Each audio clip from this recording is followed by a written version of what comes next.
Panginoon sa lahat ng tao bago niya sunugin at parusahan ang lahat ng tao na lumalakad sa laman. Let's start to pray. Sa mga magtatanong po, ito po yung aming topic. Let's start to pray. Magdasal po tayo.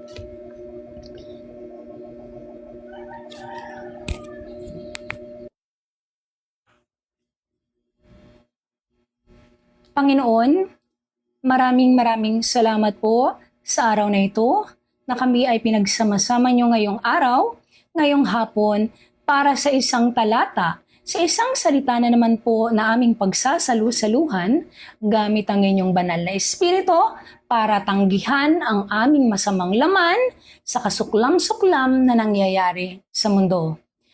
Diyos, dakilang Diyos, Ama, Hari ng lahat ng hari, aming tagapagligtas, ilayo mo kami sa kasamaan na nangyayari sa mundo. Panginoon, bantayan niyo palagi ang aming mga puso sapagkat ang sama-sama na po ng mundong ito, sapagkat hindi na nila alam ang tama sa mali, sapagkat ang Diyos ng mundong ito ay binulag ang kanilang mga isipan, ang kanilang mga puso, kaya hindi nila alam kung ano ang tama sa mali nilang ginagawa. Sapagkat ang pagmamahal nila sa mundo ay nagpapakita lamang na ito ay rebellion sa inyo, Panginoon. Panginoong Hesus, dakilang Diyos, aming tagapagligtas, ilayo mo kami sa kasamaan na ito na nangyayari sa laman ng tao. Kami ay pakatatagin nyo, Panginoon, sa inyong salita. Kami ay pakatatagin nyo, Panginoon, sa banal mong kasulatan na mapagtagumpayan namin, Panginoon, ang kasamaan na nangyayari sa mundo. Bigyan niyo nawa awa, Panginoon, ang mga tao, sapagkat ang inyong awa magpakailanman ay bibit-bitin ng bawat isa sa kung saan sila patutunguhan. Panginoong Hesus, dakilang Diyos, tunay nga na kayo'y tapat. Tunay nga na ang pagmamahal niyo sa lahat ng tao ay magpasawalang hanggan. Kaya ngayon, Panginoon, sa nalalapit niyong pagbabalik at pagwawasak sa mundong ito muli, ay ibinibigay niyo ang tungkulin ng puso ng bawat isa. Ibinibigay niyo ang nakatadang buhay ng bawat isa sa desisyon ng puso nila sa inyong pagbabalik. Panginoong Hesus, kayo tapat pamula noon hanggang ngayon. Kaya sa inyong pagbabalik ay pagiging tapat lamang din ang ibibigay na pagmamahal niyo at nararapat sa bawat isa. Ang inyong salita, Panginoon, ay siyang lampara, ilaw patungo sa inyo. Kaya nawa, Panginoon, kaming mga ilik nyo na pinatatatag sa inyong banal na espiritu para baguhin, iproseso sa bawat araw, ay nawa ay mapagtagumpayan ang bawat araw at minuto na kami nananahan bago nyo wasakin at bago kayo bumalik sa mundong ito. Tunay nga, Panginoon, nalilipas ang mundong ito at ang kasalukuyang langit ngayon, pero ni isang tuldok sa inyong salita kailanman ay hindi maglalaho. Nawa po, Panginoong Hesus, ay maging successful ang araw na ito at kayo na po ang bahala sa bawat araw. Kayo na po ang bahala na patatagin ang pananampalataya ng bawat isa, Panginoon. Sapagkat the end of the day, Lord, kayo ang pinakamahalaga sa lahat at hindi ang nagtanim, hindi ang nagdilig, kundi kayo Diyos na dakilang Diyos ang siyang magdesisyon kung ang puso at ang buhay ng bawat taong yan ay magpapatuloy sa inyong kalooban. In the name of the Lord Jesus Christ, we pray. In the name of the Father, the Son, and the Holy Spirit, one God. Amen. Sa mga nanay, tatay, tito, tita, ate, kuya, mga kapatid, tayo po ay magsimula na sa ating topic ngayong gabi. Okay? So mga kapatid, ang salita ng Diyos. Matthew chapter 5 verse 1 to 6. Ang mga mapalad. ASND muna po ang ating gagamitin. Nang makita, pakinggan po natin ang sinabi ng Panginoon. Nang makita ni Jesus ang napakaraming tao, umakyat siya sa bundok at naupo roon. Lumapit sa kanya ang, guys, huwag niyong papatulan ang mga Parasi. Okay? Wag na wag kayong, hayaan niyo yung mga moderator dyan. Sila ang bahala sa kanila. Okay? Wag na wag kayong papatol sa Pharisee, sapagkat pinipitik ni Satan ang fruit o bunga, kaya nagmimimik, kaya kung ano-ano sinasabi nila, okay? Wag na, hayaan nyo mga moderator, madami tayong moderator dyan, ang bahala sa kanila. Anong sabi dito? Umakyat siya sa bundok at naupo roon. Lumapit sa kanya ang mga tagasunod niya. Verse 2, nagsimula siyang mangaral, sinabi niya. Verse 3, this is 8 Beatitudes. Okay, pakinggan po natin. Ang sabi ng Panginoon, blessed are the poor in the spirit. Actually, natapik natin to before, pero itatapik ulit natin. For there is the kingdom of heaven. Poor in spirit po, ito po ay poor sa will at kalooban ng Diyos, hindi po poor in makamundong bagay. Okay? Poor in spirit, ito ay persecuted sa kasamaan ng nangyayari ng mundo. That is, blessed is the one. Kasi sinabi nga sa 2 Corinthians, di ba? Kung ikaw ay naghihirap for godly sorrow dahil sa kasulatan na natanggap mo, I am not ashamed because yan ay makakapagligtas ng iyong buhay. Di ba? Kaya sinasabihan tayo, pero kung ikaw ay nananahan, ang iyong pagkalungkot ay dahil sa makamundong bagay, you will be died eternally.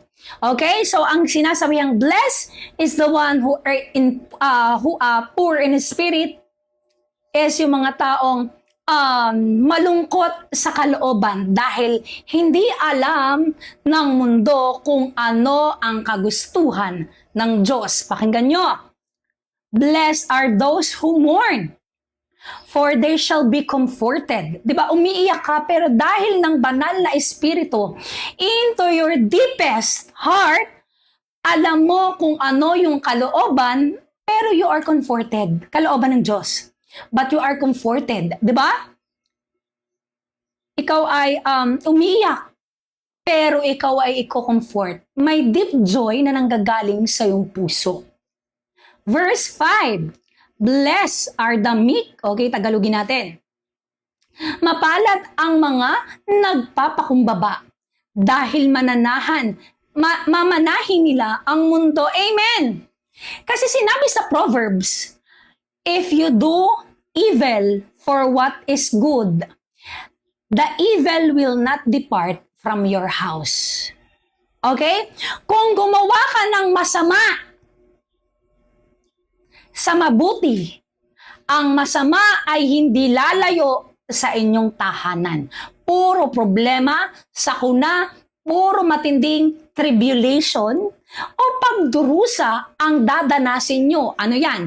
Disease, salot, sakit, lahat ng kahirapan hindi aalisin ng Diyos sa buhay mo. Okay?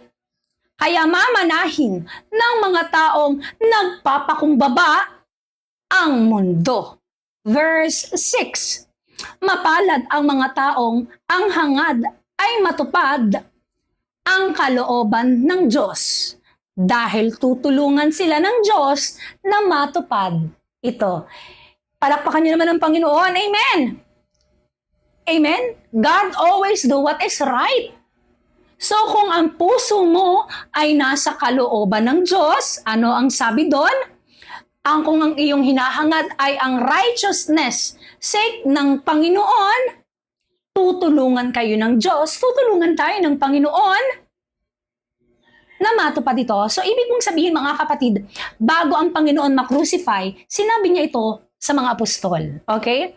Yung 8 Beatitudes na ginawa, kaya pinasulat ito. Okay, sa mga apostol, ito ang isa sa pinakamahalaga na mangyayari, na nangyayari naman talaga ngayon. Okay, anong sabi dito? Magpatuloy tayo. Verse 7. Blessed are the merciful, for they shall receive mercy. Blessed are the pure in heart, for they shall see God. Amen. Hindi ito yung pag-pure na, guys, alam natin deceitful ang buhay na, deceitful ang puso natin. Hindi mo pwedeng sabihin na alam mo yung pure in heart. Tama, diba? Pag inisto kita, tapos nakita ko yung iyong buhay worldly, tanungin mo uli yung sarili mo kung bakit mabigat yung aura mo. Okay? Huwag kayong papatol, guys. Okay? Nandyan ang mga moderator. Hayaan nyo ang mga moderator ang gumalaw para sa kanila. Kasi alam niyo naman na napapalibutan tayo ng mga taong nananahan sa laman. Okay? Ito yung mga modern papacy na nananahan sa laman. So, galit sila sa kalooban ng Diyos. Okay? Hindi sila galit sa akin, guys, kasi may Bible sila. Pwede nilang basahin yung Bible nila. So, dahil nga wala sila sa kalooban ng Diyos at nasa laman sila, galit sila sa Panginoon. Tayo, may katapangan tayo para sabihin ang kalooban ng Diyos. Okay? May katapangan tayo para sabihin ang salita ng Panginoon. Pero dahil nga ayaw nila sa kalooban ng Diyos, yan na sila, di ba? Galit. So, sinabi nga sa 2 Peter chapter 3, di ba, bago siya bumalik, ganyan ang ugali ng tao. 2 Timothy chapter 3, di ba? Kunwari ay pinapakita nilang makadiyos sila, pero hindi makita ang kapangyarihan ng Diyos sa kanilang mga buhay. Amen? So, wag na wag niyong papatulan ng mga Pariseo. The Lord said in Romans, my children, do not revenge. My vengeance is mine. So, wag na wag kayong gaganti. Kita nyo, kailan ba ako gumanti sa mga yan? Okay? Wag. Hayaan yung ang Diyos. Kasi susunugin sila ng Panginoon. Hindi lang dito, kundi sa kabilang buhay. Okay? So, hayaan yung ang Diyos. Kasi nga, kailangan nating maging perfect sa pagmamahal katulad ng Panginoon. Okay? Ano ang sabi dito? Amen. So, blessed are the pure in heart, for they shall see God. Verse 9, blessed are the peacemakers. Okay? Ito ay, alam mo yon, yung mga ganyan, yung tagapag-awat or alam mo yun, nag-aano ng peace sa bawat isa. For they shall call the Son of God. Blessed are those who are persecuted for the right. Tagalogin natin to. Verse 10. Tagalogin natin ng verse 10. Mapalad ang mga taong dumaranas ng pag-uusig dahil sa pagsunod nila sa kalooban ng Diyos. Dahil makakasama sila sa kaharian ng Panginoon. Palakpakan naman natin ng Panginoon. Dahil tayo ay nasa kalooban ng Diyos, okay? Righteousness sake, kaya nga pinapahanap ng Panginoon ang kingdom ng Diyos. Anong sabi ng Panginoong Jesus? Seek the kingdom of God first. Okay? And all His righteousness. Kaya nga tayo sinasabihan ng Panginoon na hanapin ang kingdom ng Diyos sapagkat ang dito ang kanyang righteousness. Kaya kayong mga nakakaranas ng pag-uusig sa mga taong makamundo ay pinagpapala tayo ng Panginoon sa pagsunod ng kanyang kalooban. Dahil makakasama sila sa kaharian ng Panginoon. So kita nyo kung gaano, actually this is the most wicked, twisted, adulterous generation. Kasi ayaw nilang tumanggi sa mga pagnanasa ng kanilang laman, pagtingin sa kapwa ng may Naniniwala kayo? Di ba na-topic natin to nung nakaraan? Ano ba ngayon? Sunday, nung Friday, na-topic natin to that the most evil people na lumalakad sa mundong to is modern papacy. Mga corrupted na religious na tao. Why? Kasi nga yun na yun, tumitingin sila sa mga kapwa nila ng may pagnanasa. Di ba sinabi nga yun sa 2 Peter chapter 2. Anong sabi doon? These people, the way they look into a person is what? May pagnanasa. Amen? So, yan na yan guys. Puro sila, basta, okay. Sinabi ng Panginoon na sa mga huling araw, bago siya bumalik, is maraming nagtuturo. Okay? Now, sinabihan din tayo ng Diyos, o alam mo yon mga Pariseo nga, kung paano mo malalaman ng isang tao na may Panginoon. Paano po yon? Bunga! Ugali, behavior, pamumuhay. Okay? The way na yan ay puro TikTok ng makamundong bagay, walang Diyos yan. Ang totoong may Diyos, nananahan by peace. Hindi mo makikitang magmamayding ng mga makamundong bagay. Discern. Kapag nakita mo ang taong yan na nagsasabing 50-50, magpo-post ng sa Panginoon, magpo-post ng makamundong bagay, yan na yun, by their fruit. Kasi ang bunga ay hindi kayang dayain. Kasi kung sino at ano ka ang puso mo, yan ka talaga. Okay? So, marami ang nagsasalita ng salita ng Diyos. But sinabi sa atin ng Panginoon, you will know my people by their fruit. So, what yon? Ugali, spiritual life, attitude, behavior, life, pamumuhay. Okay? Pag nakikita mong nagpo-post ng puro, Jesus is God, Jesus is God. Pag in-stock mo, anong makikita mo doon? Puro, ice cream yummy. Ice cream good. Okay? Mga, as soon as I can say, anything I can say.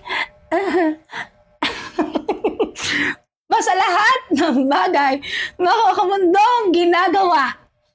Namumula ako guys, sobrang init kasi pasensya na kayo. Yan na yon. Okay? So makikilala nyo ang totoong anak sa sobrang dami nga na nagtuturo ngayon. By their fruit. Fruit talaga. Ang magandang, kasi ang fruit never magkakailayan guys. Never magsisinungaling ang bunga ng tao. Okay? Never magsisinungaling yan. So, pag nakita nyo ako nagsasayaw sa unfollow nyo ako guys pag nakita nyo nagaganyan ako. Okay? So, magsimula na po tayo. Kasi, tinalikuran ko na ang kasamaan ng mundong ito.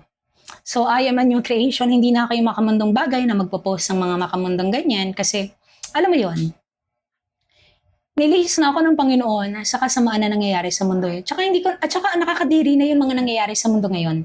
Okay? Amen. So, yes, diba? So, basta makita nyo yung yung ganong bagay, makita nyo yung antag dito, makita nyo yung buhay ng taong, basta i-discern nyo. Discern. Kasi sa sobrang daming ang nagtuturo, diba? Sa sobrang daming nagsasabing Jesus is God. Basta fruit agad agad kayo tumingin. Pamumuhay, ugali, at saka pamumuhay, ugali, at saka ano nga yung sabi ko kanina? Oo guys, amen, praise the Lord. Good fruit, okay, dapat may bit-bit na good fruit ang mga taong yan. So verse 11, magpatuloy tayo. Yes, amen, attitude. So magpatuloy po tayo. Diba, kita nyo kung gaano kadaming pariseyo. Amen? Anong sabi dito? So, guys, mamaya may sasabihin din ako guys, okay? So, mamaya meron din po akong sasabihin bago tayo matapos sa live. So, magpatuloy po tayo. Verse 11. Matthew 5, verse 11. Mapalad kayo dahil sa pagsunod nyo sa akin ay iniinsulto kayo at inuusig at pinaparatangan ng masama. Amen? Mapalad kayo. Sumusunod. Pag sinabing sumusunod, hindi po ito yung Jesus is God, pero yung pamumuhay mo wala sa kalooban ng Diyos.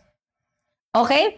Ang inuusik ay mga taong namumuhay ng may kabanalan, 2 Timothy, sa kagustuhan ng Panginoon. Okay?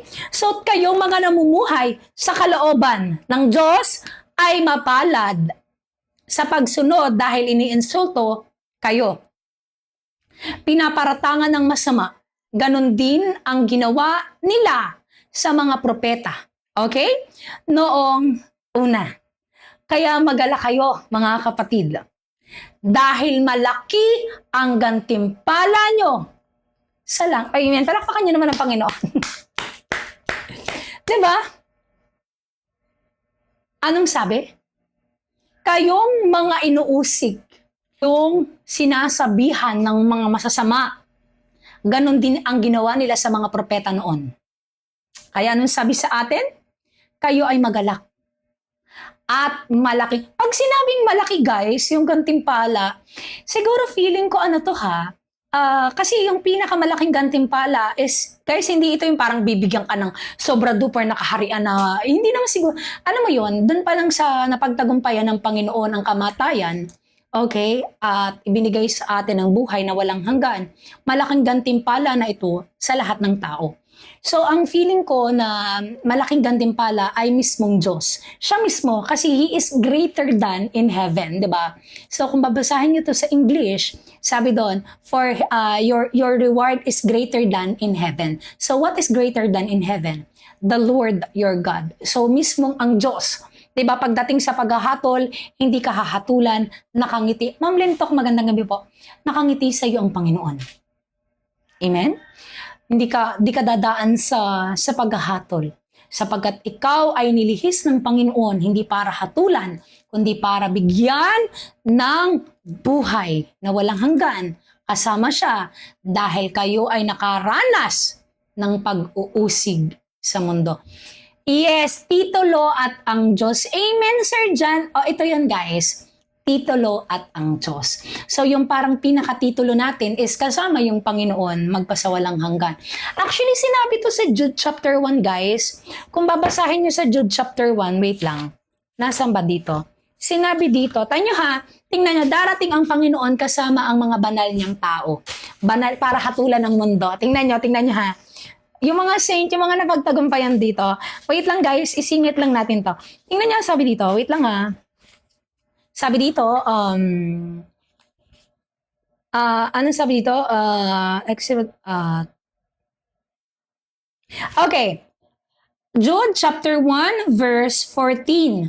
Behold, the Lord come with 10,000 of his saints to execute judgment upon all all and to convince all that are ungodly among them of their ungodly deeds which they have ungodly committed, and all their heart is speechless which ungodly sinner have spoken against him. Kita nyo anong sabi? Darating po ang Panginoon kasama ang mga banal niyang santa. Amen guys! Hahatulan natin ang Panginoon. Hahatulan natin kasama ang Panginoon ng mundong to. Diba? Hello Ma'am Joyce, magandang gabi po. Hahatulan natin, diba, darating ang Panginoon kasama ang daan-daan niyang mga santo. Saint. Excited ako. Are you so excited, diba? To execute and give judgment to all ungodly, to all hard speechless, to all who have spoken against him. Nakakakilig, Ma'am Angel, di ba? Kaya okay lang na ako'y makaranas ng pag-uusig. I don't care. As long I am in the will. Di ba? Nasa will ako ng kalooban ng Panginoon. Bring it on. Ibigay nyo ang todo-todo nyo, anong tag dito? Pamamersecute. Kasi, you are a narcissist. At ang narcissist na tao ay hindi kayang makalusot sa akin. Okay?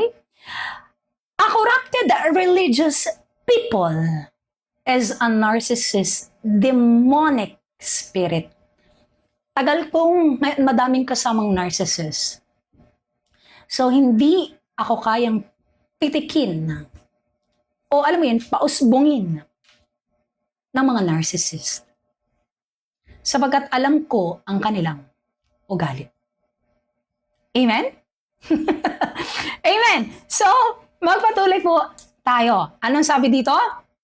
Hahatulan ng Panginoon ang mundong to kasama ang kanyang daang-daang santo. Amen! So, asin at ilaw mga kapatid, okay? So, kaya tayo binalaan mga kapatid ng Panginoon na ikaw ay asin, hindi asukal. Why?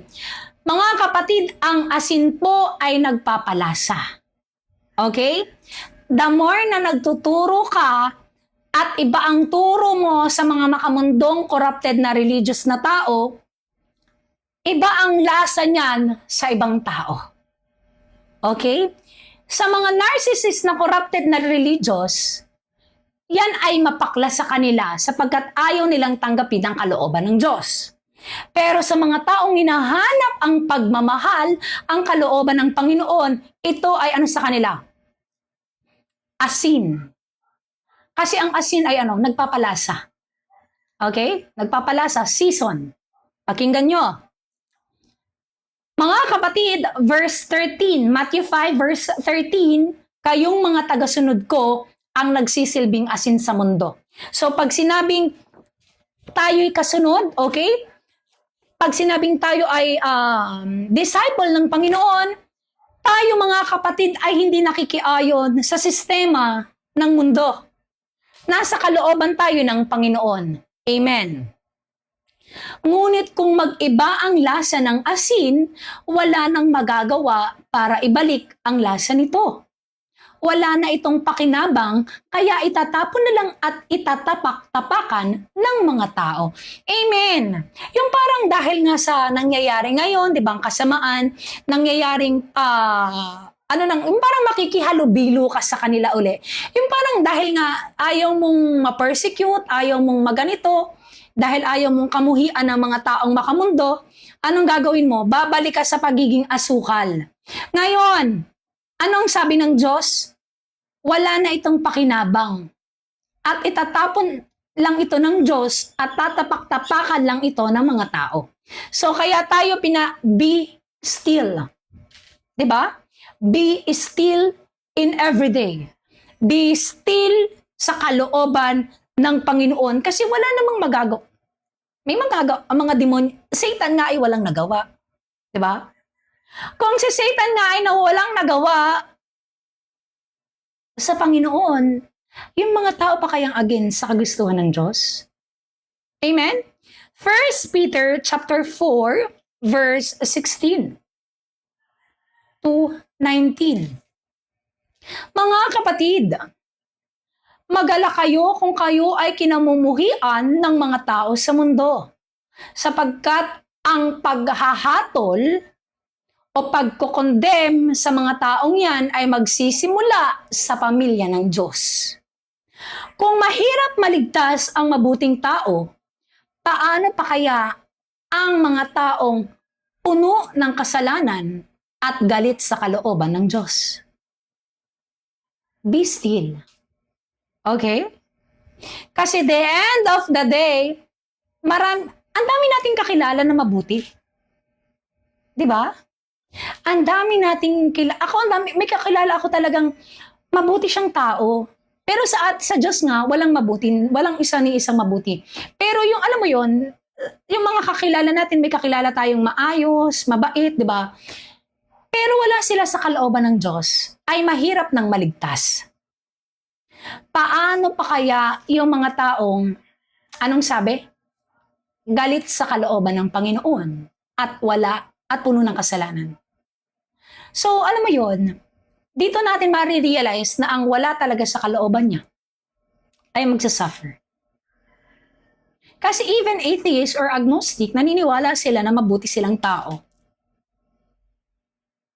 So, merong demonyo na nagwi-whisper saan? Sa tenga ng tao. Kaya gumagawa ng masama. At wala sa kalooban ng Diyos. So, kung mahirap nang maligtas ang mabuti, paano pa yung mga puno ng makasalanan at walang pagtanggi at hindi tinanggap ang kalooban ng Diyos? So kung gusto ng inyong ama na kayo ay mag-suffer, magtiwala ka sa Kanya sapagkat alam ng iyong ama ang makakabuti sa bawat isa. Amen? Amen. So magpatuloy po tayo. Anong sabi dito? Verse 14. Kayo ang nagsisilbing ilaw sa mundo. At ito ay makikita nga tulad ng itinayo sa ibabaw na burol, ng isang burol na hindi maitago. Walang taong nagsindi ng ilaw pagkatapos ay tatakpan ng takalan. Mga kapatid, patayin yung ilaw. Pagpatay niyo sa ilaw, magsindi kayo ng kandila or magbuhay kayo ng flashlight. Anong unang mapapansin dyan? Liwanag. Naniniwala kayo that darkness is against, parang fear and against to darkness. Amen? Kaya alam mo yun, hindi siya in God, in the living God, walang walang dark. Walang masama. Kasi kaya tayo sinasabihan na ang lahat ng magtuturo sa kalooban ng Panginoon, iyan ay liwanag saan? Sa mundo. So, ihalin tulad nyo na kayo ay pinopersecute ng mga taong, mga pariseyo. Okay, na mga pariseyong tao. Siyempre, yan nga yung tinitingnan kayo, pinagmamasdan kayo. 'Di ba? Ang mga mata ng mga pariseyo ay nasa atin. So nakatitig sila sa atin, pinagmamasdan ng ating bawat galaw.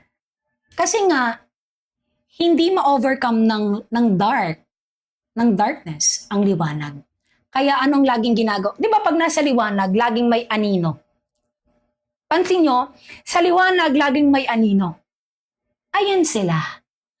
Nakatingin sila palagi. Okay? Lagi silang nakamasid sa liwanag.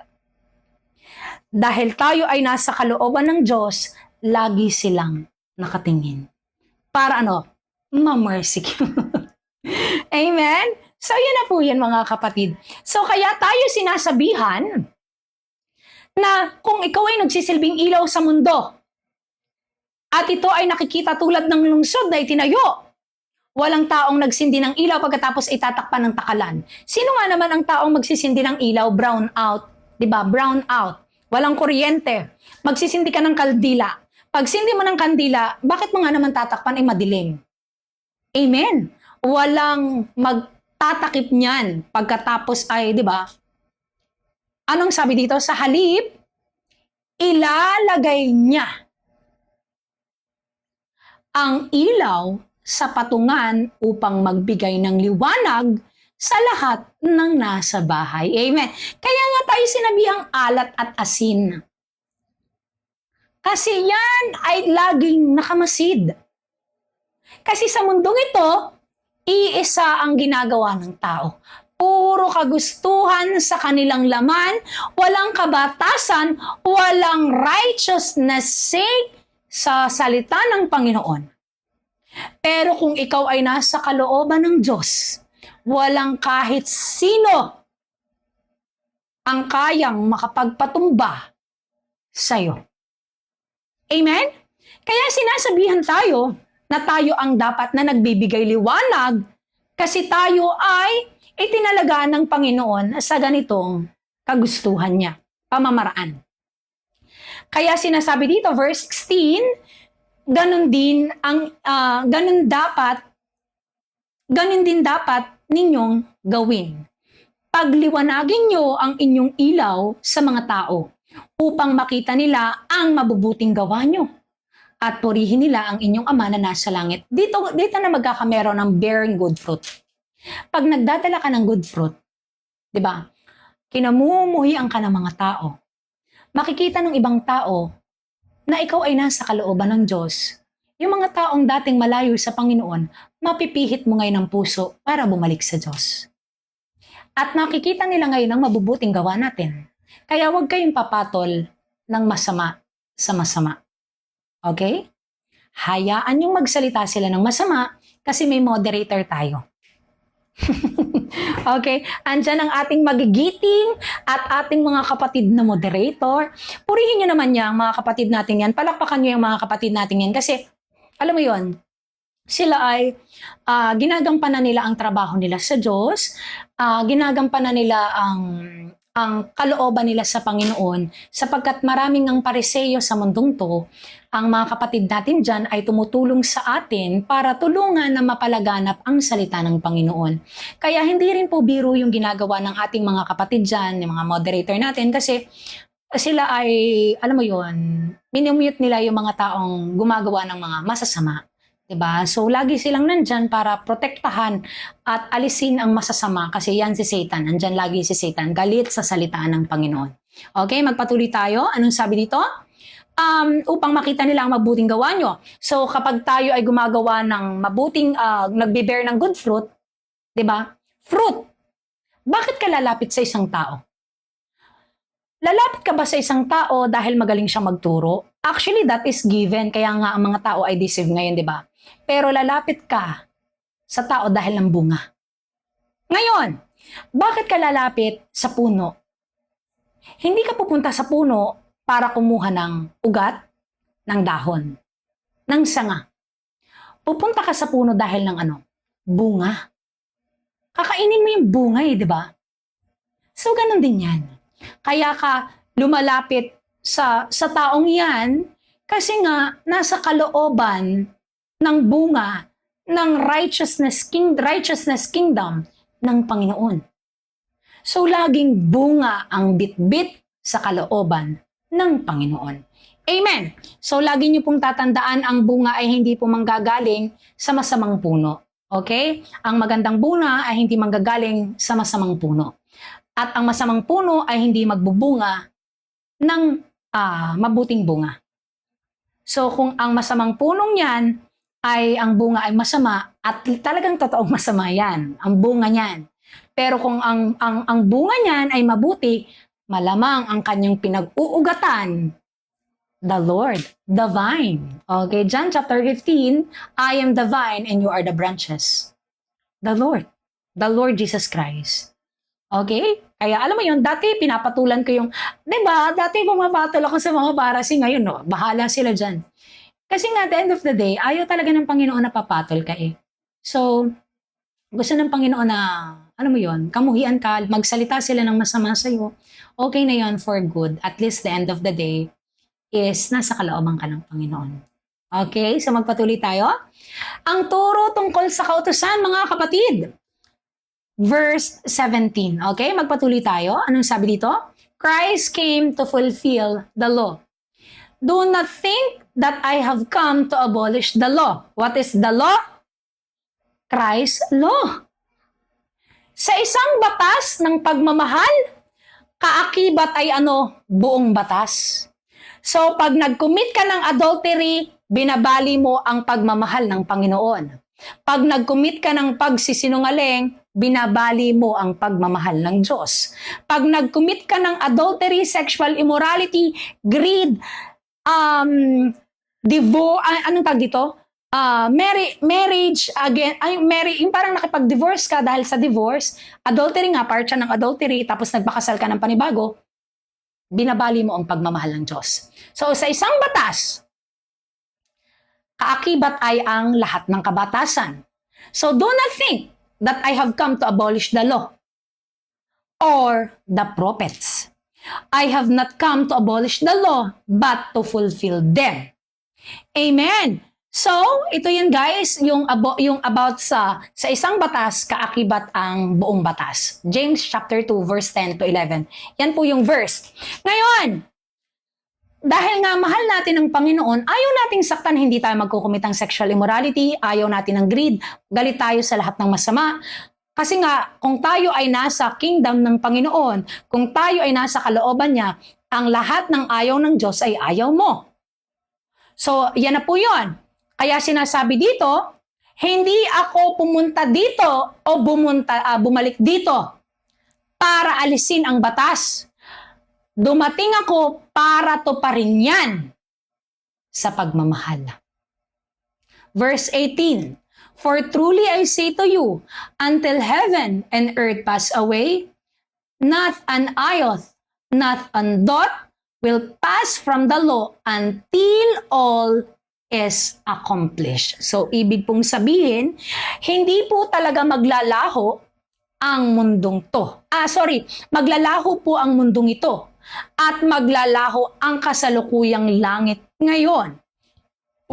Pero ngunit, sa kaliit-liitang o isang tuldok ng salita ng Diyos ay hindi mawawalhan ng kabuluhan hanggat hindi natutupad ang lahat. Kaya ang sino mang lumabag sa pinakamaliit na bahagi ng kautusan at magturo sa iba na lumagbag din ay ituturing na pinakamababa sa kaharian ng Diyos. So, ibig sabihin, hindi as a teacher, okay? As nagtuturo ka sa kalooban ng Diyos, ano ang sabi doon? Kapag lumabag ka na ay ituturing na dakila ng Diyos, palakpakan niyo ang Panginoon. Di ba? Kung sino daw po ang nagtuturo at sumusunod at itinuturo din yung sinusundan niya sa salita ng Diyos ay pinakadakila sa kaharian ng Panginoon. Tingnan nyo ang mga pariseyong tao. Yes, hypocrisy. Okay? They are abomination, desolation, hypocrisy, kadiri, samlang. Alam niyo ang samlang? Mga samlang, mga bastos na pariseyo. Diba? Kaya sinasabihan tayo, kung sino ang pinaka o sumusunod at nagtuturo sa sinusunod niya at yung sinusunod niya ay at tinuturo niya ay sinusunod niya din ang pinakadakila sa kaharian ng Panginoon. Verse 20. Kaya mga kapatid, tandaan nyo, kung hindi nyo mahihigitan ang pagsunod ng mga tagapagturo, teacher of the law, at ang mga pariseyo, ito na yun guys, kita nyo ha, galit talaga ang Diyos sa mga pariseyo. Alam nyo yung mga pariseyo, yan na nga yun yung mga religious. Tingnan nyo ha. Kaya tandaan nyo mga kapatid, kung hindi nyo mahihigitan ang pagsunod ng mga tagapagturo, teacher of the law, at mga pariseyo sa kalooban ng Diyos, hindi kayo makakapasok sa kaharian ng Panginoon. So, ibig pong sabihin, kapag sinusunod mo ang kalooban ng Diyos, ituturo mo yung kalooban niya. Okay? Kapag sumusunod ka sa kalooban niya, ituturo mo rin yung kalooban niya. So, kung hindi natin kayang, diba, nahihigitan natin ng mga pariseyo, amen? Higit na higit natin ang mga pariseyo. Kaya, huwag kayong papatol sa mga pariseyo. Kasi ang mga pariseyo ay, kita nyo ba, sino ba to? Kita nyo ba, galit na galit sa mga pariseyo sa kalooban ng Diyos. Amen? Ayaw nila ng kalooban ng Panginoon. Kasi sila ay mga samlang. Ano ang samlang? Kadiri, bastos, mga nagtatago ng mga kasuklam-suklam na kasalanan sa paningin ng Panginoon. Okay? So, yan sila. Mga pariseyo. Yan yung nagpa-crucify kay Jesus. Okay? Pharisee ang nagpa-crucify kay Jesus. Yan na yun. Mga Pharisee. Mga samlang na Pharisee. Mga teacher of the law. Okay? So, we are not like that. We are part of His kingdom. Kingdom mentality. Ang pag-iisip natin ay wala sa ating kalooban, kagustuhan. Ang ating pag-iisip ay nasa salita ng Panginoon. Okay? Verse 21, Matthew 5, verse 21, ang turo tungkol sa galit. Ito na yan. Sinabi pa ni Jesus, narinig nyo na sinabi nung una, sa ating mga ninuno, huwag kayong papatay, dahil ang sino mang pumatay ay parurusahan. Ngunit sinasabi ko sa inyo na ang may galit sa kanyang kapatid ay parurusahan din. Amen? Sinong galit dyan sa akin? Praise your hand dahil sa kalooban ng Diyos. Para comment. Mag-start na ang comment ngayon. Mga pariseyo, your comments start now. Sino ang mga pariseyong galit sa akin dahil tinuturo ko ang kalooban ng Diyos? Madami. Diba? Sobrang dami. Amen. patawarin niyong lahat. Amen. Sinasabi dito, kapag pumatay ka, ikaw ay committed as a murderer. Hindi nagko-comment ang mga parasi ha. Adjust kayo mga parasi. Anong sabi dito? Ngunit sinasabi ko sa inyo na ang may galit sa kanyang kapatid sa Panginoon ay parurusahan din. At ang humamak sa kanyang kapatid at magsabi sa kanyang wala kang silbi ay dadalhin sa mataas na hukuman, Judgment Day. At ang sino mang magsabi ng ulul ka sa kanyang kapatid ay mapupunta sa impyerno. Amen? Kita nyo ang sabi ha? Kung sino ang magsasabi na wala kang silbi, ulul ka. Grabe ang Tagalog, no? Sa kanyang kapatid ay mapupunta sa impyerno. Verse 23.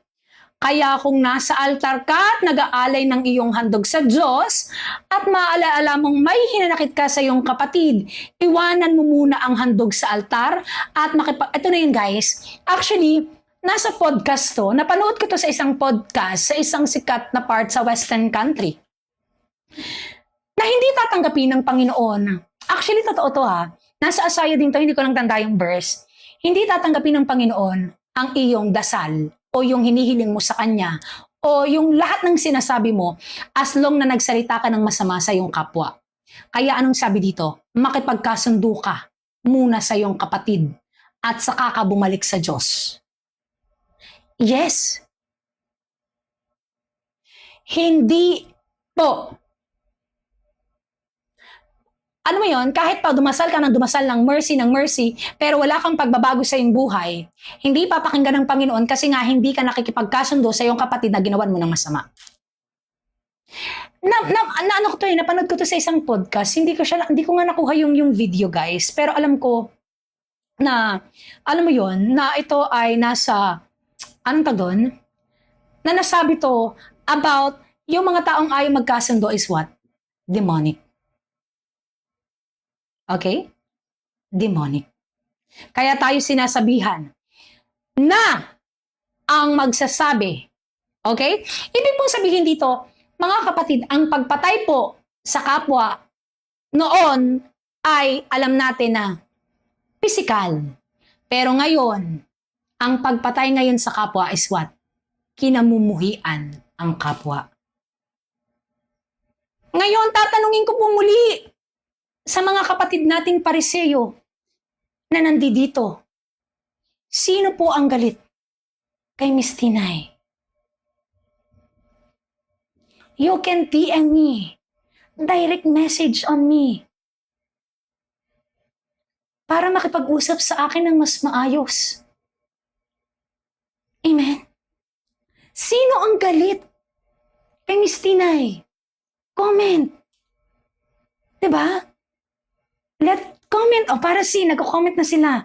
Bakit galit? Saan? Bakit nagagalit?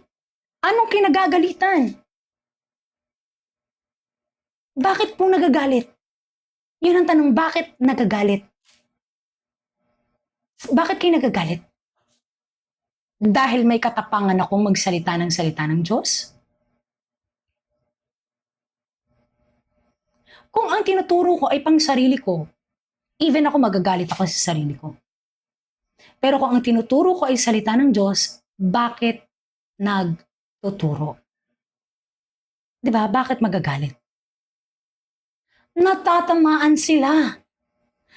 Ma'am Roche, ano bang pangalan ito? Roche ba to? Roulette, sa anong paraan? May Bible ka ba? May Bible ka ba?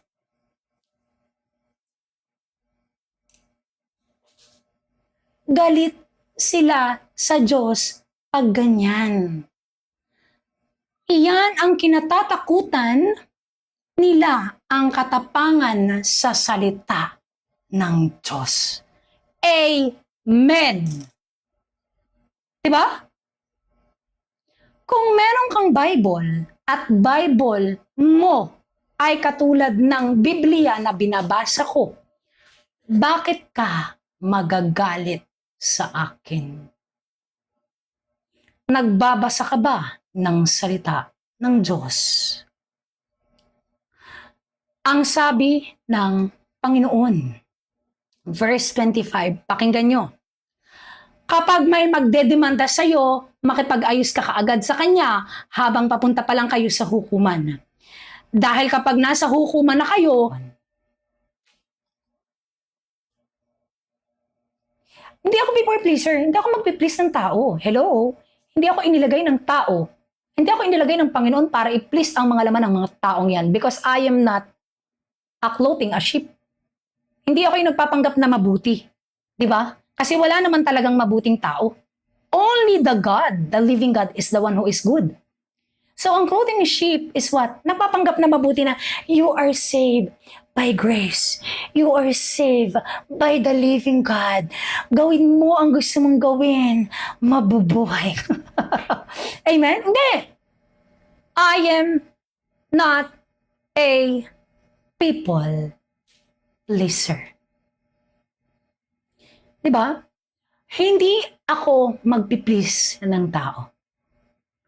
Ang aking ipini-please lamang ay ang aking Panginoon. Gusto ay bini-baby. Amen! Masyado nang matanda para mag-baby. Kasi nagagawa na nga nila yung mga kasuklam-suklam sa kanilang laman na ayaw sa paningin ng Panginoon. Kaya ayaw nilang magbago. Kaya sinasabi sa kalooban, anong sabi dito? Are we not saved by grace? Alam mo ba yung ibig o kahulugan o ibig sabihin ng saved by grace? Pwede mo bang basahin sa akin ang Ephesians chapter 1, Ephesians chapter 2, verse 1 to 9? Sir Nob, can you read me not Ephesians chapter 2, 8, 9? Magsimula tayo. Ephesians chapter 2, 1 to 9. Huwag kang tumalon agad sa 8. That is a full of deception. Punta tayo sa Ephesians chapter 2, verse 1 to 9. Hindi sa Ephesians chapter 2, verse 8 to 9. Doon tayo sa una. From the top. Kung sino ang sinasabihan doon. Amen? Kaya walang tao ang makakapagpatigil sa aking dila ng pagsasalita ng salita ng Diyos. Wala. Okay? Kasi inilagay kami dito ng Panginoon, hindi para i-please ang tao. Iniligay kami dito ng Panginoon, kundi para i-please ang Panginoon. Magbago kayo, Pariseo. Amen? So, magpatuloy tayo. Anong sabi dito? Verse, ang tungkol sa pangangalunya, okay? 27. Ang turo, 27, wait lang po ha. The last. Verse 27, Matthew chapter 5, verse 27. You have heard that it was said, you shall not commit adultery. Guys, adultery is what? Yun nga yung pangangalunya, yung parang pakikipagsiping. Okay? Pakikipagsiping. Iba pa ba yung, sorry guys enlighten me. Lalo na sa mga kapatid natin dito. Hindi po sa mga Pariseo, okay? Iba pa ba yung pangangalunya sa sexual immorality? Sexual na immoralidad. Oo naman, ang dami ko sadyang alam. Pagsasalita ng Panginoon, marami sadya akong alam, okay? Amen. Amen po. Salamat sa inyo mga kawit. Same lang sa mga pinapersecute ako. Maraming salamat po. Kasi babaunin ko to pagdating ng Panginoon. Okay? So pareho lang. Sexual immorality at pangangalunya. Okay? Pagsisiping. Pakinggan nyo, Pariseo. Okay? Kung kayo ay malapit sa akin, sisigawan ko talaga ang mga tenga nyo. Okay? Mga Pariseo, pakinggan nyo, Pariseo, pakinggan nyo, ha? Parisi. Pakinggan nyo.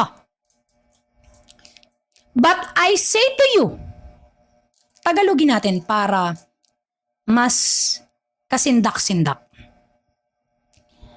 Huwag kang mangangalunya.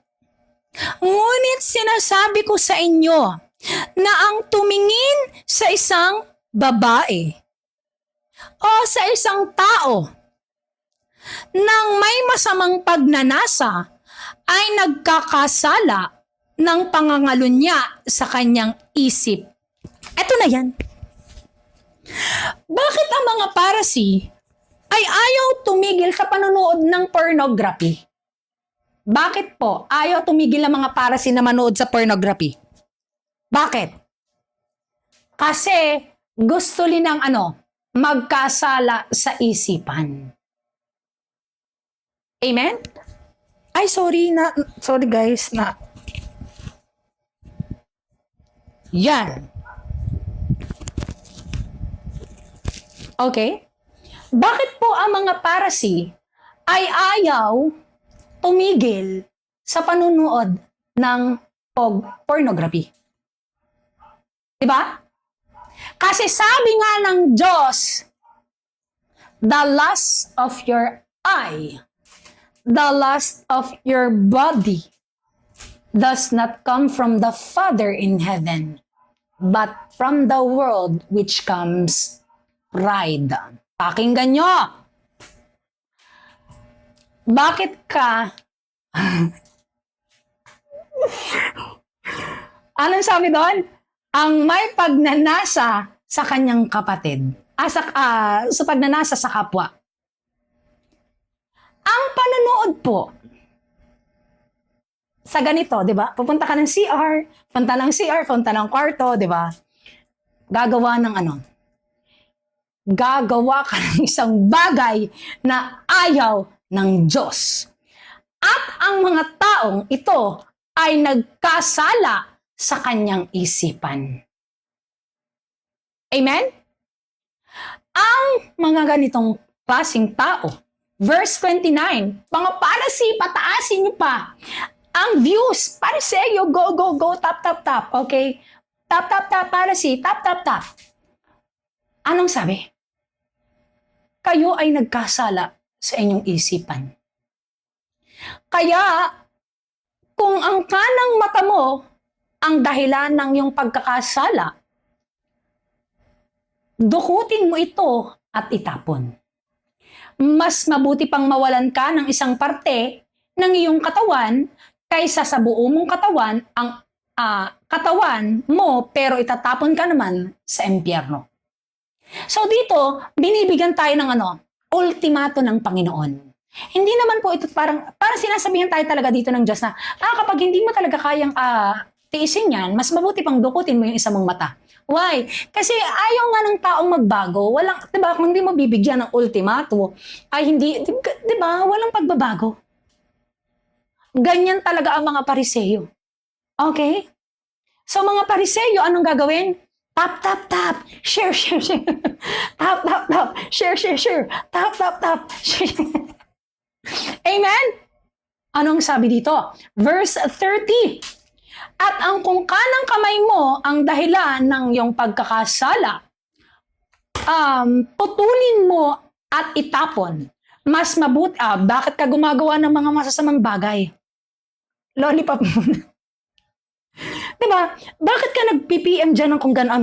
Galit na galit ka na naman, diba? Yung mga Pharisee dyan, bakit nag-PPM ng ganyan?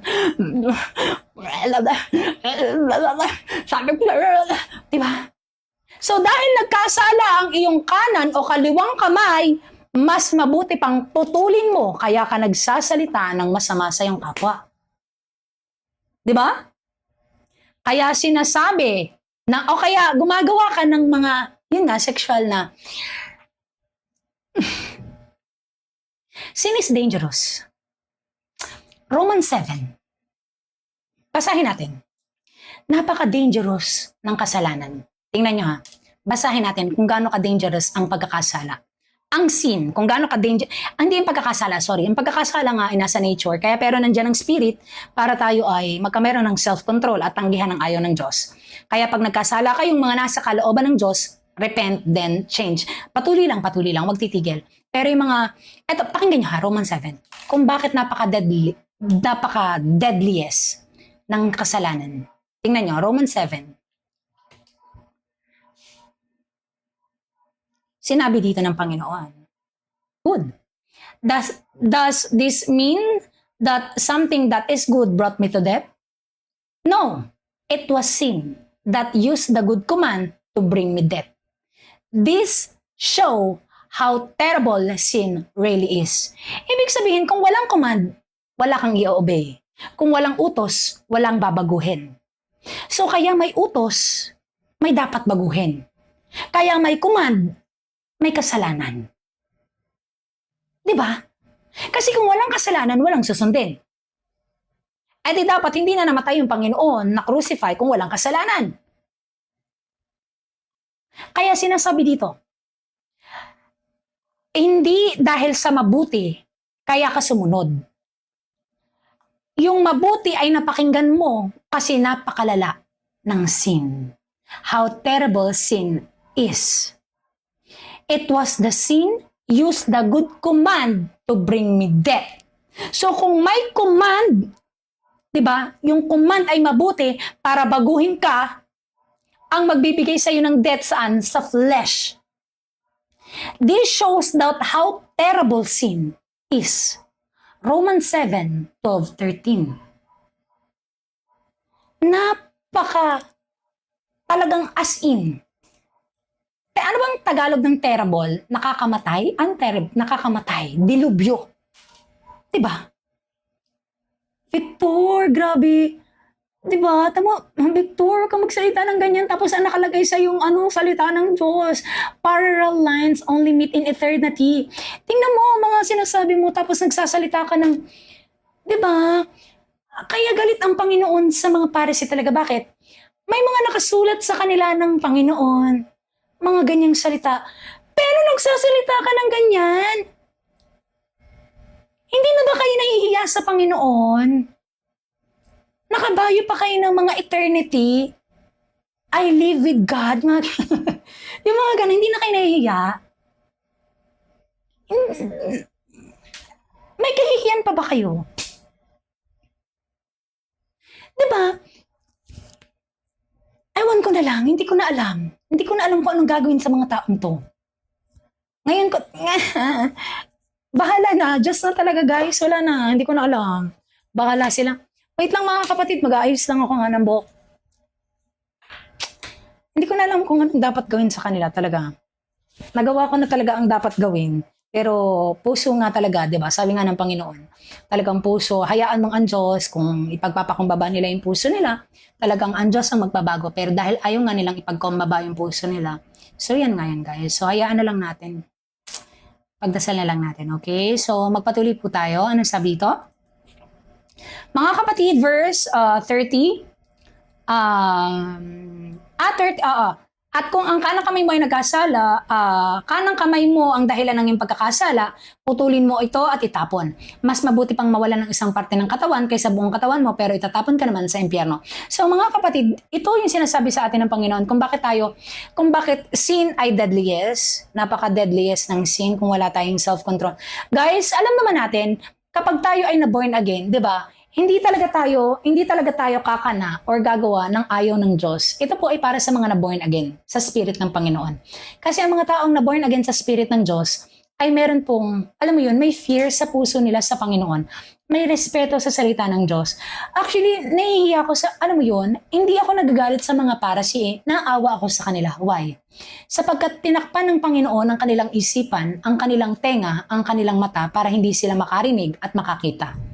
Naawa ko sa kanila kasi nga pinatitigas palalo ng Panginoon ang kanilang mga puso.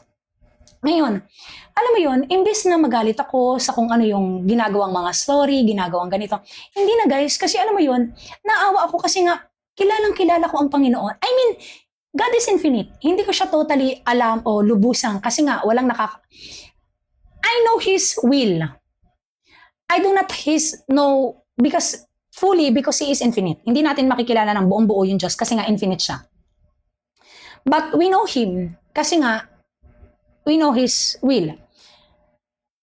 Alam mo yon, hindi na ako nagalit. Kumbaga parang dahil nga sa puro pain ang binibigay sa akin ng mundo, hindi na ako nasasaktan. Awa na yung parang lumalabas sa puso ko eh. Diba? Awa na lang talaga yung Kaya, wala guys, matigas talaga ang tao. So, alam mo yon, yun na yan guys, magpatuloy tayo. Pagdasal na lang natin mga kapatid. Kasi ang gusto ng Panginoon ay maging perfect tayo katulad niya sa pagmamahal. So mga kapatid, sinabi dito, ang turo tungkol sa paghiwalay. Okay, this is divorce. Pakinggan natin. Divorce, Matthew 5 verse 31. Mga kapatid, pakinggan niyo po itong tungkol sa divorce sa pinahintulutan ng Diyos ang divorce. Pero kung ang divorce na yan ay dahil sa sexual immorality, huwag kang makikipag-divorce. Okay? Kung kayong mag-asawa ay hindi na magkakasundo talaga, at hindi mag-aasawa ng panibagong asawa, at iuukol ang mga buhay nyo sa Panginoon, okay yan. Pinahintulutan niya ng Diyos. Pero, papakinggan natin to. Kung ang pagdi-divorce nyo is because of sexual immorality, you are committed adultery. Pakinggan nyo. Anong sabi dito? Verse 31, it was also said, whoever divorces his wife, let him give her a certificate of divorce. Mama Joy, magandang gabi po. Sir Angel, good evening. Sabi po dito, whoever divorces his wife, let him give certificate. Okay. Binibigyan kayo ng certificate ng Panginoon kung kayo'y magdi-divorce. But I say to you, everyone who divorces his wife, okay, except on the ground of sexual immorality, makes her commit adultery, and whoever marries a divorced woman commits adultery. Ikaw, nakasal sa dati mong asawa, ay nakipagsiping sa ibang lalaki, babae, nakasal pa. Kayong dalawa o ikaw ay nagkakasala sa batas na adultery ng Panginoon. At ang mga taong whoever marry, kasal pa, hindi pa patay yung isang asawa, kaya ka nakipag-divorce para ikasal sa iba, you are commit adultery. Basahin natin sa Tagalog. Kung nais ng isang lalaki na hiwalayan ang kanyang asawa, kinakailangan niyang bigyan ito ng kasulatan ng paghihiwalay. Sige. Okay? Kung kayong mag-asawa ay nagkakasundo ng hindi mag-aasawa na muli, walang ibang third party. Ang ukol nyo, ang tutok nyo sa buhay ay ang inyong anak, pero separate kayo ng bahay, at ang Diyos, binibigyan kayo ng ng certificate ng salita ng Panginoon. Divorce, sige. Pero, sinasabi ko sa inyo na kapag hiniwalayan ng lalaki ang kanyang asawa sa anumang dahilan maliban sa sexual na immoralidad, may ibang taong parte. Okay? May ibang taong parte kaya kayo naghiwalay. Siya rin ang nagtulak sa kanyang asawa na mga lunya kapag nag-asawa itong muli. So, ikaw na nakipaghiwalay at nag-divorce, dahil may bago ka, ikaw din ang dahilan kaya yung asawa mo dati ay nagtumulak ng pagkukumit ng adultery. At ang sino mang mag-asawa ng babaeng hiniwalayan ay nagkasala rin So ng pangangalan niya. So guys, meron pala dito talaga pala, pasok din pala dito yung mga taong, nakipagsiping, yung parang nakipag-live-in sa mga divorce na babae. Divorce na lalaki o divorce na babae. So talagang parte pala dito, I mean, guys, ito po ay para sa kasal at para sa mga hindi kasal ha. Kasi mga kapatid, sa mga hindi kasal, you are committed adultery pa rin, sexual immorality. So parang ganito pala yun. So akala ko dati kasi, ang mapaparusahan lang dito is yung mga taong kasal. Okay? Pag single mom or dad, wag na. Amen. Guys, pag single dad or mom, Ma'am Jayan, Happy Mother's Day. Higing isang matibay na nanay sa inyo sa bawat araw. Dahil tunay po na ang pagpapalaki ng isang anak ay hindi po talaga biro. At pag-aralin at buhayin, okay? So, at nagampanan nyo mga nanay na nasa Panginoon nang maayos ang inyong mga anak. So, isang magiting na pagbati po mula sa ating mga kapatid na nanay dyan. So, dito pala guys, akala ko kasi before, ang mga taong kasal lang ang mahatulan dito ng Panginoon ng committed ng adultery. Hindi pala, ang mga tao palang tumanggap din ay mahatulan. Yung mga tumanggap ng kasal na tao. Tingnan nyo.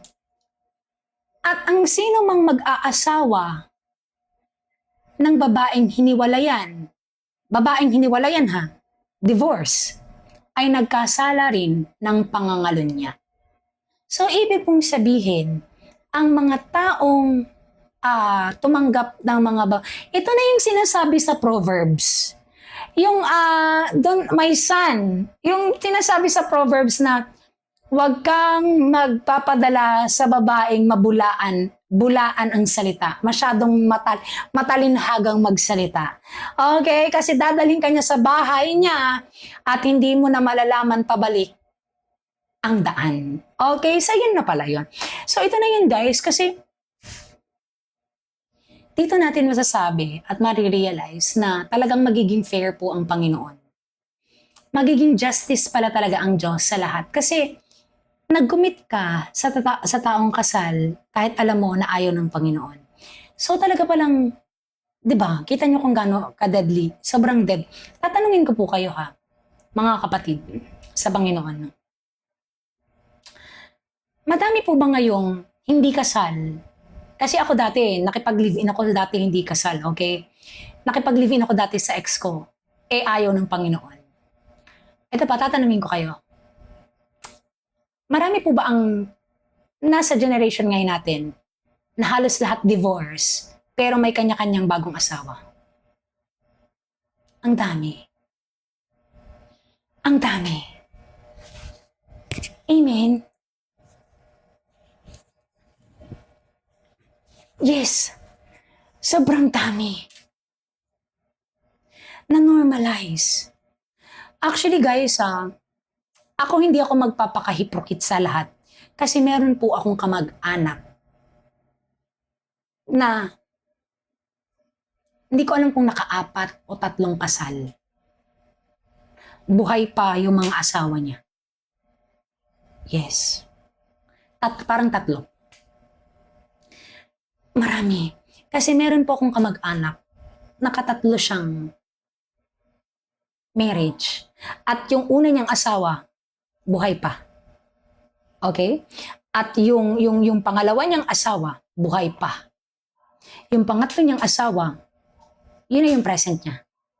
Kaya kitang-kita nyo kung ano ang nangyayari sa mundo. Tingnan nyo. Diba? Kaya sinasabihan tayo ng Diyos. Tingnan nyo ha. Grabe, tingnan niyo ang mundo. Kung gaano ka-deceive. Tingnan niyo ang daming mapaparusahan. Kasi hindi nga nabago yung batas ng Panginoon. Exempted po ba yung patay na yung married partner? Yes! Sinabi yan sa Romans. Anong verse yun guys? 6? Or 5. Sabi kasi sa Romans, Kung bound to change kasi to guys pwede kayong magpakasal muli kung yung dati mong asawa ay patay na. Okay? Kung yung dati mong asawa ay patay na, pwede kang magpakasal muli. Kasi ang batas nga po ay chain. Okay? Bound to chain. So parang ang sinasabi dito kasi, till death do us part. Hanggang kamatayan, tayo ay walang pwedeng maghiwalay. Kasi ganun tayo sa Panginoon. Till death do us part. Ganun tayo sa Diyos. So dahil may batas ang Panginoon, yung batas niya ay still death to us also. At dahil nandyan ang sin ay hindi mo mararanasan pagpatay ka na. Ayan ay may dalawang patutunguhan lang. Sa mga patay at sa paradise kasama ang Panginoon. Dito natin marirealize na ang batas ng Panginoon, lalo na sa marriage, ay mawawala sa'yo kung ikaw ay patay na ang kinakasama mo dati. Pwede kang muling magpakasal. Pero kung buhay pa yan, hindi pwede. Why? Alam nyo, isa talaga ako sa na-deceive ni Satan before guys. Maniwala kayo. Isa ako sa, alam mo yun, kinaawaan ng Panginoon para sabihin ang kanyang salita. Kasi nga, kailangan ng taong magbago. Kailangan ng tao na, alam mo yun, tanggihan ng laman kasi nga, hindi ko na talaga alam kung anong gagawin. Kasi grabe talaga. Imagine, naawa ko sa mga madadamay dito. Kasi may mga taong, alam mo yon, okay naman sila, diba? Kaso hindi nga nila mahiwalayan yung mga kinakasama nila kasi yun lang yung parang bumubuhay, parang alam mo yon, parang yes, na-normalize. Kaso po, ayoko magpakasal, natatakot. Actually, ma'am, wag na kayong, guys, ma'am Berry, wait lang, may kinakasama po ba kayo? Kung may kinakasama kayo, tapos live-in kayo, tapos nagpapatuloy kayo sa ganong gawain, Ma'am Berry, mas mabuti pa na magpakasal na lang kayo. Kasi, Romans chapter 1 verse 7, 1 Corinthians chapter 7, sinabi kasi doon na it is better to marry kasi ang pagpapakasal ay hindi naman kasalanan. It is better to marry than to burn in passion. So mas mabuti po sa inyo ang magpakasal na lang kesa mag-live-in tapos sa pag-live-in nyo gumagawa kayo ng ayaw ng Panginoon. Okay? So alam mo yon, mas okay sa inyo guys, grabe. Kita nyo ang as in, ang dami kong, wala akong masabi, as in, naway kawa ng Panginoon ng generation to. Magpatuloy tayo guys. Grabe ang sasapitin ng tao talaga. Ang tigas ng tao. Wait lang po ha. Alam nyo, naawa ko sa mga madadamay. Sa mga madadamay, nakakaawa talaga. Yung mga taong madadamay, nakakaawa. Okay? So magpatuloy tayo. Ang turo tungkol sa panunumpa. Verse 33. Matthew 5, verse 33. Narinig din nyo na sinabi nung una sa ating ating mga ninuno. Kapag ang tao ay nangako at nanumpa sa pangalan ng Panginoon, kailangang tuparin niya ito. Ngunit sinasabi ko sa inyo na kung mangangako kayo, huwag kayong susumpa. Ito na yon, promise. Ang hilig ng tao, promise. Yung isasama pa yung pangalan ng Panginoon. Promise, take my heart, cross my heart, takes the Lord. Yung ganon. Yung parang iaano pa ang Panginoon, yung itadamay pa. Di ba sinabi nga, do not use the name of God, your God, in vain. Di ba? Huwag mong isasama ang pangalan ng iyong Ama, Diyos. Saan? Sa panunumpa. Huwag kayong susumpa. Huwag niyong sasabihin, saksi ko ang langit. Ito na yan meron tayong ugaling mga tao na, ako before ha. Oo nga, yung promise, nakaano pa ang Panginoon, yung magaganta tayo. Yung parang promise, nakaano ang Panginoon, hindi ako nagaganito. Yung ganyan, yung dinadamay pa natin, ang Panginoon sa salita ng gawain natin. Kaya kita nyo, saksi ako ang langit dahil naroon ang trono ng Diyos. O saksi ko ang lupa dahil ito ang tungtungan ng kanyang paa. Kita nyo kung gaano kalaki ang Panginoon. Kita nyo kung gaano kalaki yung ating Diyos. Ang lupa ay kanyang pahingahan lamang. Ang langit ang kanyang trono. Huwag din yung sasabihing saksi ko ang Jerusalem dahil ito ang lungsod ng dakilang hari. Verse 36, huwag din ninyong sasabihin, kahit mamatay pa ako.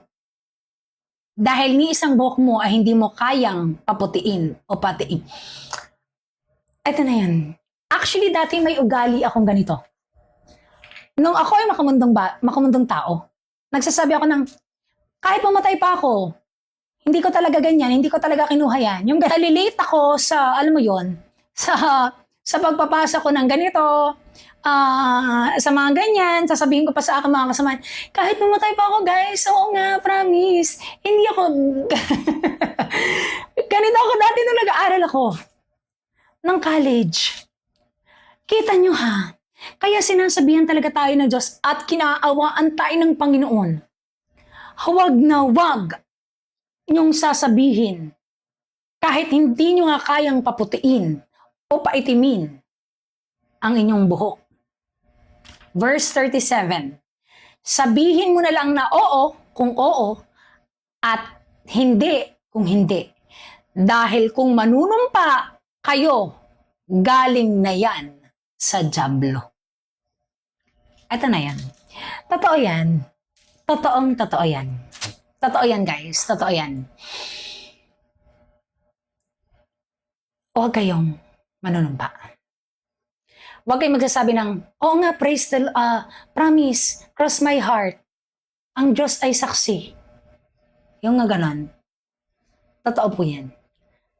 Kasi, alam mo yon, galing na ako sa mga kamundong bagay, galing na ako sa lahat ng gawain ko, galing na ako sa pagsisinungaling ko sa magulang ko, galing na ako sa pagsisinungaling ko sa, alam mo yon, sa ex ko.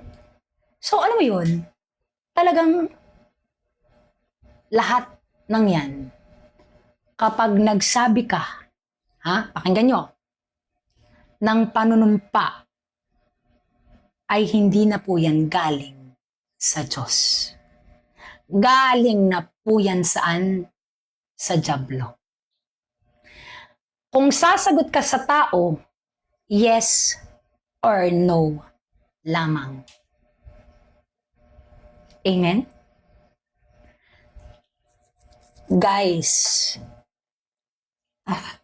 kaya si Jesus, nung nandito siya, lumapit sa kanya ang dyablo, ang legion sa katauhan ng tao. Sumapi, di ba? Lumuhod siya. Jesus! Ano sabi doon? I know that you are the Son of God. Have mercy on us. Jesus said, who are you? Diba? Ano ang sabi doon? We are legions. Ano ang sabi ni Jesus? Be silent. I do not talk to you. Kasi nga po, the more nakakausapin mo ang tao na wala sa kalooban ng Diyos, ang lumalabas dyan ay sino? Satan. Kaya kita niyo si Jesus nung namumuhay sa mundong to. Never siyang nagsalita kung hindi siya tatanungin. Pansin nyo? Rabbi, what is the commandment of ganito? Rabbi, what is ganto, ganyan? Diba? Lagi siyang sumasagot kapag tinatanong lamang. Because of what? Kalooban, will, word ng Panginoon. Tingnan niyo ang tao.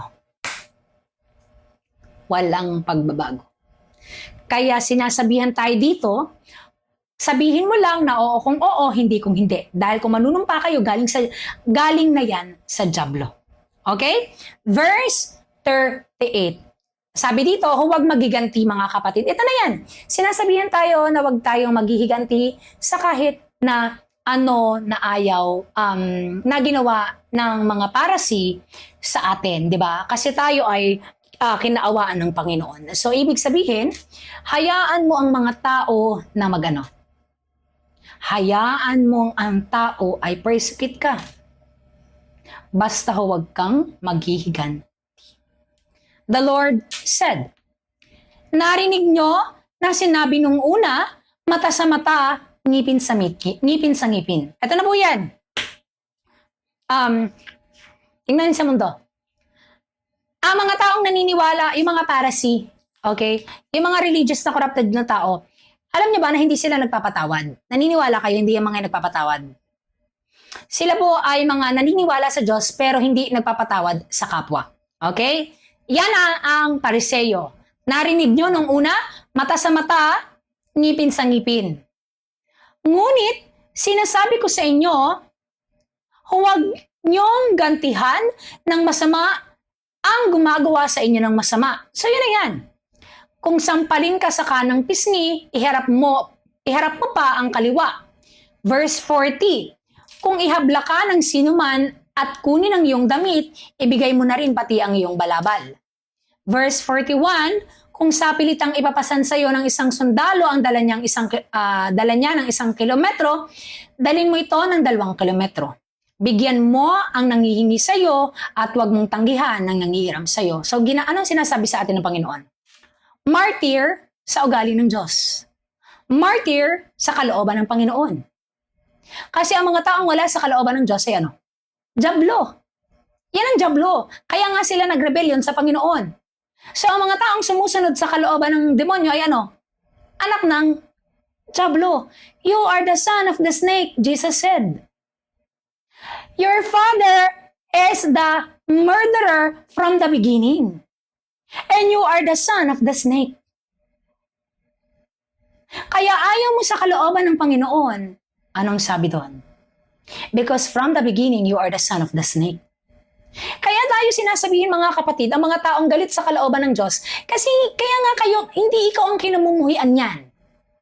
Okay? Kapag ikaw ay nagtuturo sa salita ng Diyos ng may katapangan, tandaan mo, this is not, wag mong seryosohin ang ginagawa nila. Why? Kasi nga, malayo ang puso ng mga parasi sa salita ng Panginoon. Dahil malayo ang puso ng parasi, modern parasi sa salita ng Panginoon, ikaw na malapit ang puso sa Panginoon, sasabihin mo yung kalooban ng Diyos, kamumuhian ka ngayon ng mga parasi. Diba? So, ngayon, dahil nasa kalooban ka, do not take, alam mo yon, huwag mo masyadong seryosohin yung sinasabi nila. Kasi nga, gusto ni Satan na pitikin or bigyan ng hangganan ang iyong pagtitiis. Wag! Mata sa matang, ngipin sa ngipin, ang sinasabi ng mundo. Diba? Tingnan nyo, pumunta kayo sa mga taong pumatay. Pumunta kayo sa mga taong nakabunggo. Pumunta kayo sa mga, sa comment section ha, sa balita or kung saan man. Tingnan nyo ang sinasabi. Ang sinasabi nila is, hindi, huwag patawarin yan. Ganyan-ganyan. Nakakaranas tayo ng ganito, ganyan-ganyan, hindi yan papatawa. Kita nyo, ngipin sa ngipin. Yan ngayon, mata sa mata. Diba? Pangil sa pangil. Pero ang sinasabihan tayo mga kapatid ng Panginoon, kung ikaw ay sinampal sa kaliwa, iharap mo ang kanan. Why? Sa mundo pong ito, walang mabuti. Sa mundong to, lahat masama. Sa mundong to, lahat ayaw nila mabuti. Ayaw nila ng mabuti. Kaya hindi ikaw ang kinamumuhian yan. Okay? Nagtuturo ka lang, ngayon dahil nagtuturo ka nga sa salita ng Diyos at may kabatasan, anong ginagawa mo? Kinamumuhian ka ngayon ng mga taong yan. Ikaw na malapit ang puso sa Panginoon, natural na mapupersecute ka. Why? Tingnan nyo nga ang nangyari sa mga apostol. Bakit sila crucify? Tingnan nyo ang mga apostol, kung bakit sila na-crucify. Kung bakit sila kinamuhian. Okay? So yun na yun guys. So kaya tayo sinasabihan ng Panginoon na kung ikaw ay pinatakbo ng 1 kilometro, gawin mong 2 kilometro. Kung ikay sa pilitang inalisan ng damit, ibigay mo na rin pati ang iyong balabal. Ang iyong tintas, di ba? Ibigay mo lahat. Huwag kang gaganti. Why? Demonyo ang nagkokontrol sa mga yan. Demon is real. He ugly. As in, wala akong masabi. Pumunta kayo kay Lady Gaga. Yung anong ka dito? May nakita akong video ni Lady Gaga nung siya ay nag-concert sa Brazil na mahaba ang galamay. Mahaba ang galamay. Mahaba ang yung parang tenga. Yung, di ba guys, napasa ko to sa video ko sa ano, yun na yun. Ang itsura ng demonyo. Ng fallen angel. Yun na yun. Ang isa pang pagmamahal ng tao. Kasi ang tao nga ngayon ay corrupted ang puso. Above all, guard your heart. Above all, guard your heart. Guard your heart. Guard your heart. Your heart is deceitful above all. Diba? Kaya pag nakarinig ka ng salita ng Diyos, tapos yung narinig mo ay may katapangan, nasa kabatasan, huwag kang mag-react agad. Magdasal ka muna sa Panginoon. Naniniwala kayo? Maraming mapafall away. Dito. Maraming anong mapafall away? Destiny on heaven. But because of their fruit, their heart, their intention, their motives, mapafall away sila.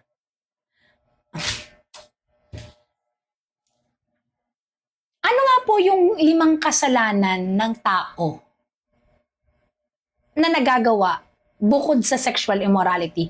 Deadliest, okay? Deadliest na nagagawa ng mga tao ngayon. Number 1, action. Okay? Number 1, kaya ka gumagawa ng kasamaan is because of your action.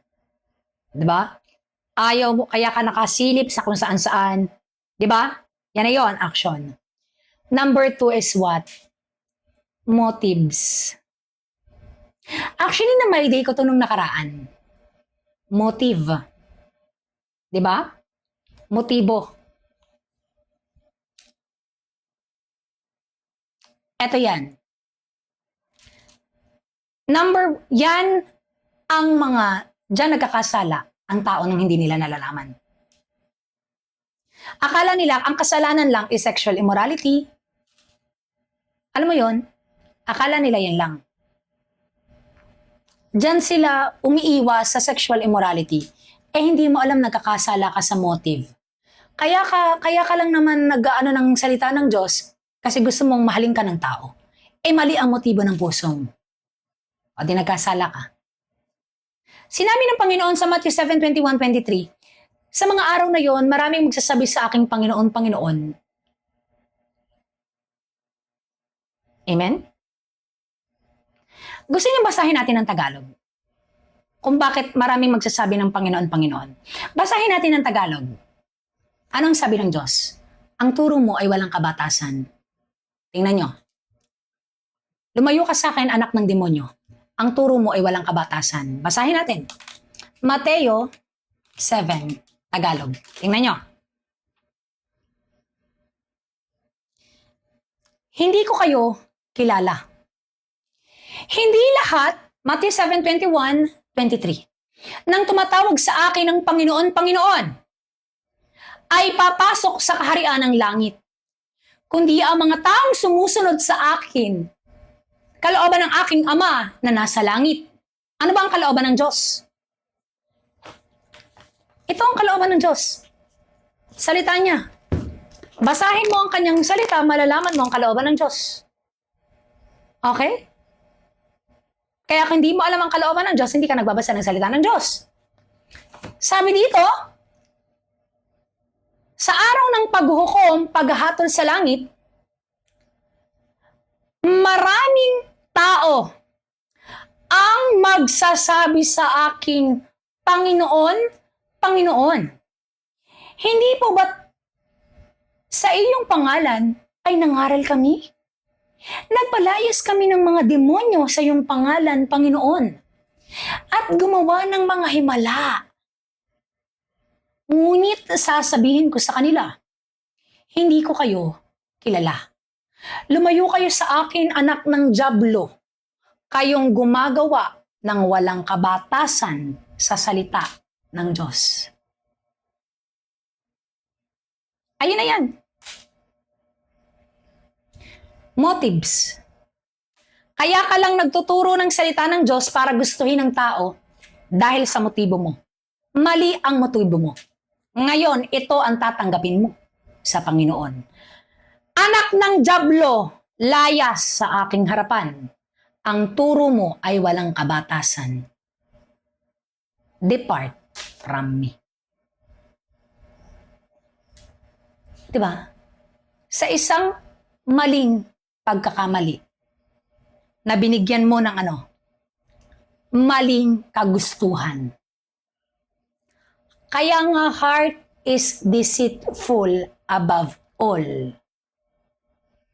Alam mo yun? Anong sabi sa Jeremiah, di ba? Above all, guard your heart because your heart is deceitful. Mapanlin lang ang puso. Amen? Kaya tayo sinasabihan dito, mga kapatid, verse 43, mahalin nyo ang inyong kaaway. Ito na yung mga kapatid. Narinig nyo na sinabi nung una, mahalin mo ang iyong kaibigan at kapuutan mo ang iyong kaaway. Verse 44, ngunit sinasabi ko sa inyo na mahalin nyo ang inyong mga kaaway at ipanalangin nyo ang mga umuusig sa inyo. Ito na yan, guys. So, ano man yung mangyari, mga kapatid, is hindi magmamatter dito kung kayo ay pinagsasalitaan ng masama. Why? Iba yung deepest joy ng spirit. Okay? Iba yung deepest joy ng pagmamahal ng Diyos. Sa kung ano yung binibigay sa iyo ng mundo. Kung ikaw ay napapersecute. Hayaan mong i-pierce ng Panginoon ang iyong puso para magpakumbaba ka sa kanyang salita. Ano ang sabi dito? Ipanalangin ang kaaway. Verse 45. Kung gagawin ninyo ito, magiging tunay na anak kayo ng inyong Ama na nasa langit. Sapagkat hindi lang sa mabubuting tao niya pinapasikat ang araw, kundi pati na rin sa masasama. Ito na yan. Sa mundong to, kita nyo, di ba sinasabi nga ng mga tao sa mundong to, bakit ba nabubuhay ang mga rapists? Bakit ba ang dami-daming mamamatay tao? Bakit ba ang daming masasama? Di ba? Ganyan ang sinasabi ng mga makamundong tao. Pero tingnan nyo ang sabi ng Panginoon. Tingnan nyo ang sabi ng Diyos. Hindi niya lang, di ba? Pinapasikat ang araw sa mabuti. Kundi pati na rin sa masama. Why? Binibigyan niya ng pagkakataong magbago. Kasi pagmamahal nga to, biyaya nga ito. Binibigyan niya ng way na kilalanin siya. Kaya tayo sinasabihan na, alin, mahalin ang iyong kaaway. Why? At ipagdasal ang mga taong to. Sapagkat, anong sabi dito?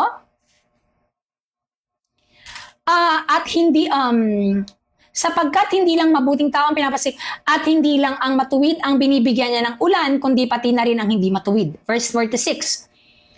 Kung ang mamahalin lang ninyo ay ang mga nagmamahal sa inyo, anong gantimpala ang matatanggap nyo mula sa Diyos? Tingnan niyo ang sabi. If you love those who love you, why God need you give a reward? Bakit ka kailangan bigyan ng reward ng Diyos? Diba? Bakit ka kailangan bigyan ng Panginoon ng reward? Kung ang mahal mo lang ay ang taong nagmamahal sa'yo. Verse 47. Hindi ba't ginagawa na rin ng mga iyan ng mga maniningil ng buwis na itinuturing na masasama? Ano ta nga to? Tax collector. Di ba ang turing ng mga tao ngayon, sa mga taong nagbibigay ng tax ay ano, masamang tao. Tingnan niyo ang mga nasa politics. Tingnan niyo ang mga nasa politics. Lagi silang nagrereklamo, tumaas na ng tumaas ang tax. Ganto-ganto, wala nang ginawa kundi pagtaas ng tax. O, ang sasama na ng gobyerno, ang sama na ng gobyerno. O, di ba? Hindi ba't ginagawa rin niya ng maniningil ang buwis na hindi tinuturing na masama? Minamahal din nila yung mga tao nagmamahal sa kanila. At kung ang binabati lang ninyo ay mga kaibigan nyo, ano ang ginagawa nyo sa nakakahigit sa iba? Amen? Anong sabi? Hindi ba't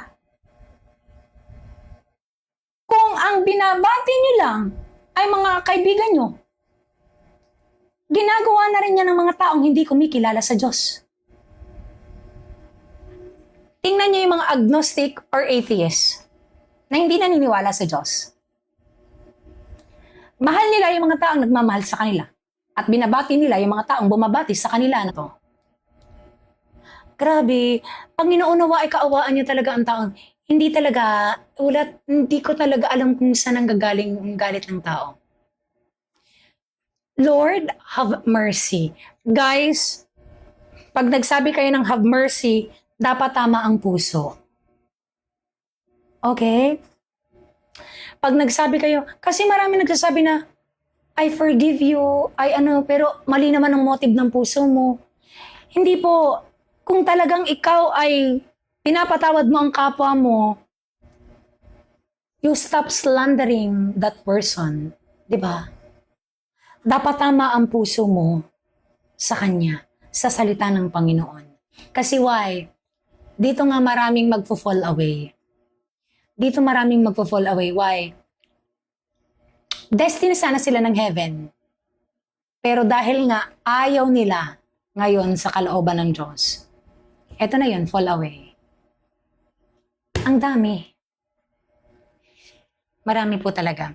So mga kapatid, guys, siguro hanggang dito muna lang tayo, mga kapatid. So meron akong utang sa inyo na verse Matthew 6, okay?